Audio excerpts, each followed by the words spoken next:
You need to be aware of how you're articulating yourself. You forget that you can't speak to certain people the same way you speak to others, right? I've gotten to the point now where I've spoken in front of crowds of over 5,000 people, 1,000 people, that our voice is one of the most powerful tools that we have. Your voice could be the reason why you start a movement, gain an audience, or their voice can be the thing that gets you in trouble. But one of the best advices that I got.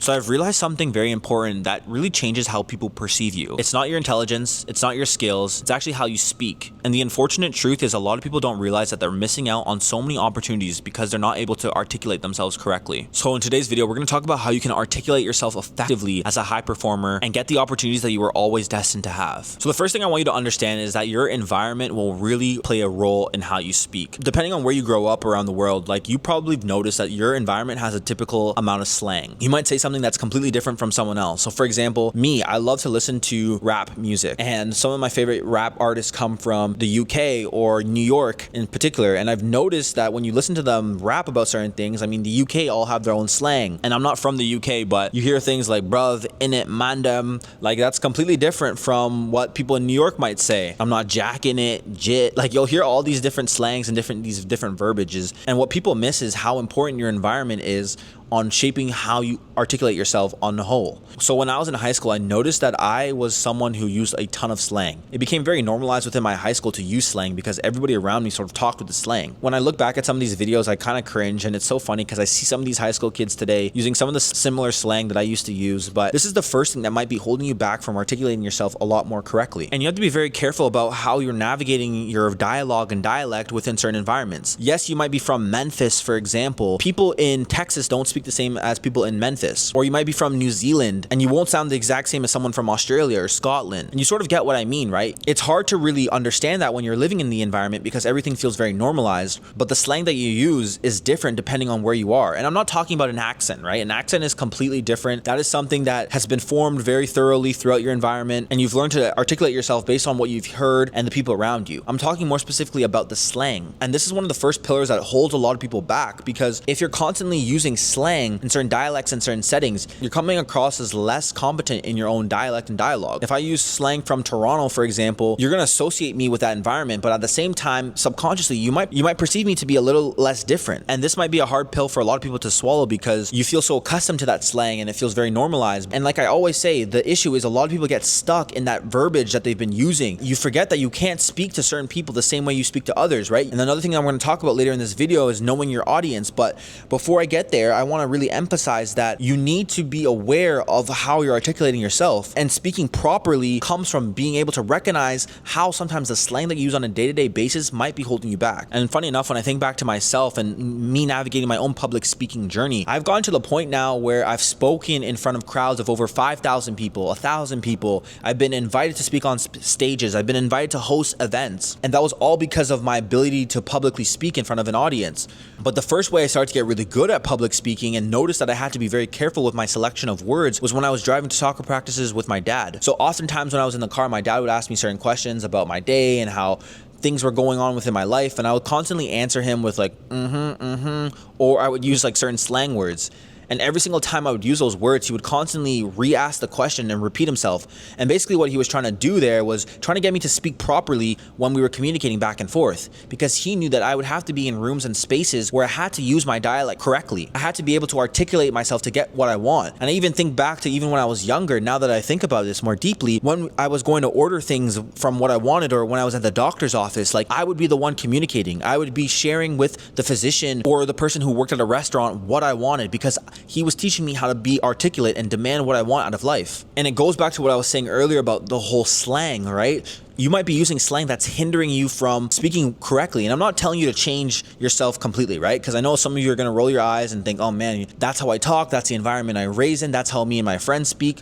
But one thing I will emphasize here is knowing your audience. That's a very important skill on how to be a much more effective communicator, right? I've worked with kids who are as young as 6 years old all the way to seniors who are in their 80s, and how I speak to them differs completely, right? For example, if I'm talking to someone who's extremely young, like a young kid, I'm not going to use a very complex vocabulary because I know that that's something that they won't understand. And that's going to look completely different when I'm speaking to some of my close friends. Like we might use a few slang words here and there just because it's something we understand, but then that's going to be completely different when I'm delivering a presentation, right? If I have to give a presentation on a certain topic that I have to show excellence and competence in, I'm gonna speak with a different vernacular than I did when I'm talking with my friends. And then finally, when you're speaking with professionals in certain spaces, or you have to articulate your message to someone you don't know, that's gonna look completely different as well. So knowing your audience is a very essential skill on how to be a more effective communicator, because once you understand your audience, you can connect with them a lot better. Like I remember one time I had to give this talk to a group of high school students, and I know that if I use very complex wording, it would confuse them. They wouldn't be able to relate to me. So that when you use words that relate to a lot of these high school students, and this is where you can actually leverage slang, this is when they feel like there's some sort of connection with you. But in that same case, if I was to deliver a large presentation, like I remember when the president of my high school had selected me to be the only undergraduate student to speak in front of an audience of over 5,000 members attending this large donation ceremony, you know, I couldn't speak with a certain amount of slang. There was professionals, there was donors, there were CEOs, managers, and high-level executives in that room. So that's another thing I need a lot of high performers to understand. Knowing your audience is an essential skill in how you're going to be able to speak and communicate effectively. And because I think we often forget that our voice is one of the most powerful tools that we have, right? Your voice could be the reason why you start a movement, gain an audience, or the voice can be the thing that gets you in trouble. So knowing how to use your voice appropriately is going to be very effective. And like I've always said in a lot of my videos, whether you want to admit it or not, you are constantly being judged by society, by other peers. So wouldn't you want them to judge you in a positive way, or wouldn't you want to control some of the variables of how they're judging you? And I can assure you that when you speak to professionals and they hear this high level of slang and you speak in a certain way, you are being perceived and judged in a way that may not be beneficial to the goals that you have. And mind you, I speak with high performers, so this message isn't for everyone. Like there's going to be people that are going to speak with slang throughout their entirety of their life. Like you probably know some people in their 40s and 50s that still speak like they're in grade 12. And if that's the life that they want to live, more power to them. I'm not here to judge them by any means. But what I am saying is, for all my high performers, for those who want to leverage opportunities, for those who want to grow and go into new spaces and new rooms, you have to learn how to communicate, and you have to learn how to drop that slang that's holding you back. Another very important pillar is learning how to block out filler words. So filler words are the words that people often use in between their sentences, like or like or and we're all guilty of this, right? I've used filler words in the past. I still use them from time to time, but your ability to break up your filler words can be very effective in portraying yourself to be a highly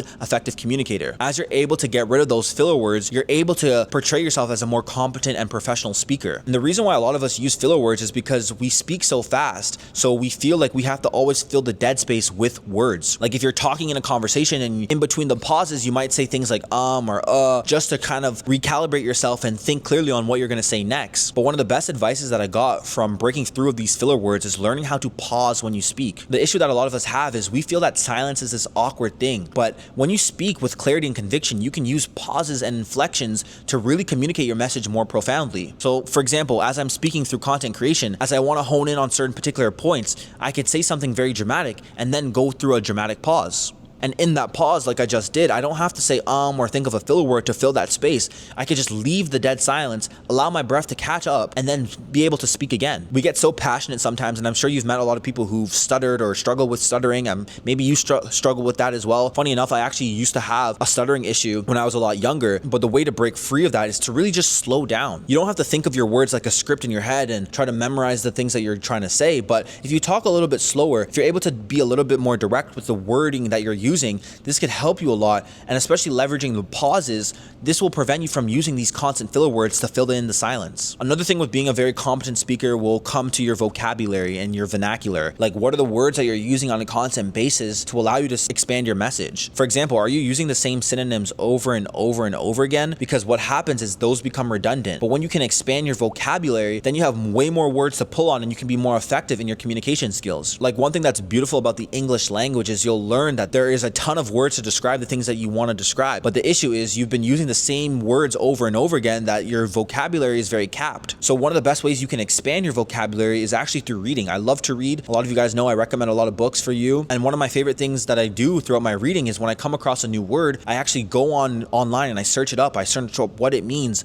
how can we use it in a sentence, and what it actually means within the context of a book. Now, these are typically words that I don't know their meaning originally, but I use online as a source to figure out what it means, what that word actually actually means, you can then use it in a sentence to be very effective. Another thing that I did, and I thought it was very effective as well, is I used to actually have words of the day. So this is when I would find a word in the dictionary that I didn't know before, and I would find its meaning and then really study it and try to understand it. I would only pick one word for the day, and this allowed me to expand my vocabulary drastically over time, because I got to the point where I was able to pull on and leverage different words. And honestly, once you guys can start to expand your vocabulary, you will appear far more intelligent than other people, because sometimes they might even ask you, well, what does that word even mean? You're gonna have more depth to you when you speak. Your storytelling is gonna be more profound because you can use different words that evoke different emotions. And for me, I remember vividly when I was on vacation and I was communicating with one of the staffs, and she had asked me if I had my PhD. And I asked her, why did she say that? Because, at the time, like, I was still in my second year of undergrad. And she says, well, the way you speak very professional, and your vocabulary is very vast. So you're able to pull on different words for different scenarios. And she had a friend who was doing their PhD program, and she remembered that the friend was very similar in that regard. So being able to expand your vocabulary will allow you to have a much more broader range of words that you can use. And as you're able to utilize them in the correct tense, you're going to appear as far more intelligent than other people. So another thing with being a very effective communicator will come down to your ability to be an effective public speaker. And what's so crazy about being an effective public speaker is that public speaking is one of the greatest fears in many humans. Like, that actually shocked me that so many people struggle with this fear of speaking in front of an audience. But it makes sense. We're constantly worried about how other people will perceive us. You don't want to come across and say the wrong thing. You feel like everyone's judging you and watching you. So I'm going to break it down as someone who loves to public speak, someone who gets excited when presentations are within classrooms. Like, when I was in school and a professor told me that we had a presentation component part of this class, I got so excited because I knew that I wasn't getting anything below a 90, because I was that confident in my ability to public speak in front of an audience. So I'm going to break it down exactly how you can build up this skill and be more effective at it. And the first thing you need to get comfortable with is just speaking in front of small audiences. So if you have a group of like 5 friends, for example, let's say you guys all go out to dinner, are you able to control the room in that environment and be able to narrate a story or shift the conversation amongst a group of 5 people? That will be your first taste of public speaking in front of a small audience. And some of you might say that, well, Miles, I don't have a group of 5 friends, or I don't go out to dinner with a group of 5 friends regularly. So that's totally okay. Another example I've seen this work and be very effective is your ability to ask questions. So whether I'm in a seminar or a lecture hall, I'm not afraid to ask questions, because that's a form of public speaking. Actually, I know so many students that struggle with this, where they're so scared of being judged by others that I'd rather not ask the question. And I've been in so many scenarios where I've asked questions and I see everyone nodding their head or leaning in to listen because they had that exact same question. They were just too afraid to ask. But when I challenge you to start asking questions,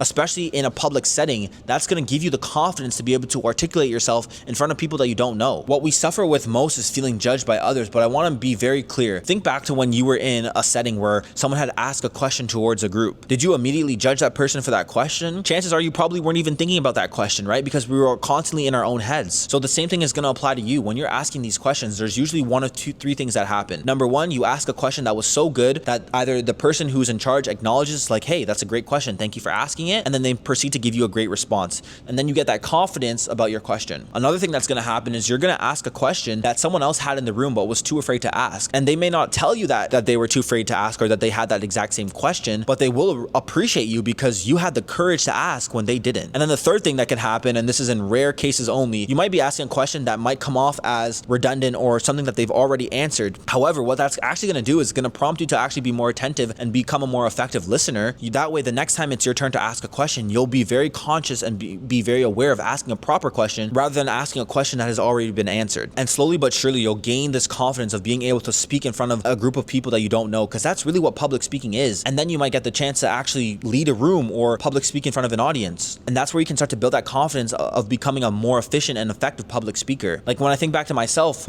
like I said earlier in the video, I've spoken in front of an audience of over 1,000 people, but I didn't just get there, right? The first time I remember public speaking was when I was in the 3rd grade and we had public speaking as a part of our curriculum. I had to come up with this topic about eating healthy foods, and that was the first time I actually delivered a speech. And then from there, I got really confident within the classroom setting, and I was able to ask questions and present information towards the classroom setting. And then finally, what started to happen was people noticed that I, 1, was very good at public speaking, and 2, actually enjoyed it. And public speaking opportunities started to come my way, from pitch competitions to leading seminars and leading groups. A lot of people were reaching out to me to deliver these sorts of projects because of all the work that they saw that I was putting in. And then it becomes this compound effect where you actually might end up starting to enjoy public speaking and enjoy speaking in front of an audience, because you'll realize how powerful it is. You'll realize that you have the power to sort of change the energy and direction within the room and ultimately become the highest version of yourself. And as a high performer, you need to understand that public speaking might be a part of your journey. You're going to have to public speak in many different settings. Whether you want to buy a home home, you're gonna have to speak and communicate with a real estate agent. Whether you want to find the love of your life, you're gonna have to be able to communicate and speak and be effective. Or whether you're working within a job or a particular role, you're gonna have to be able to articulate your message and what you want out of life. So this is an essential skill that I don't want nobody to neglect. So that is it for today's video. For all my high performers, if you're looking to book a one-on-one call with me to work on your ability to become a more effective public speaker, leverage more opportunities, and become more confident as you narrate yourself and demand what you want out of life, hit the link in my description and pinned in the comment section, and we'll see if you're a good fit. And for all my high performers, I'm currently building out the high performance community. This is a community space where you'll be surrounded by people who are on the same frequency and wavelength